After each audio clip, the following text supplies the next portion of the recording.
এবং নর্দাম্পটনে ১৬ বছর বয়সী ২ কিশোরীর অবৈধ বিয়ে পড়ানোর ঘটনায় এক ইমামকে শর্ত সাপেক্ষে কারাদণ্ড দিলেন আদালত।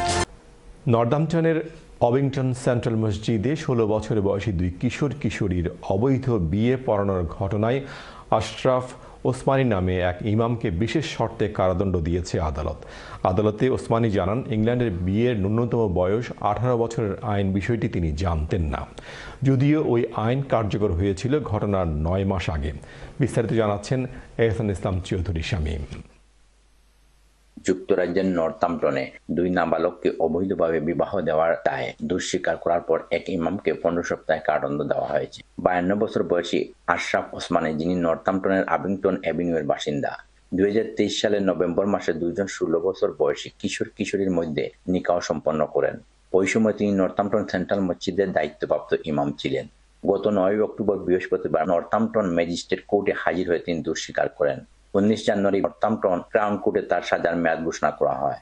মামলাটি anti social behaviour crime and policing act section ১২১ এর আওতায় পরিচালিত হয়, যা ২০২২ সালে marriage and civil partnership minimum age আইনের মাধ্যমে সংশোধিত হয়েছে। রায় ঘোষণার সময় বিচারপতি মিস্টার জাস্টিস চৌধুরী ওসমানীর আচরণকে অবহেলিত বলে মন্তব্য করেন।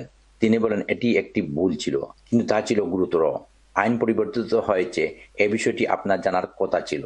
কারাদণ্ডের পাশাপাশি আশরাফ ওসমানীকে ১৫০ পাউন্ড খরচ এবং ভিকটিম সার্চার্জ প্রদানের নির্দেশও দিয়েছেন আদালত। তবে তার জেলদণ্ড ১২ মাসের জন্য স্থগিত থাকবে।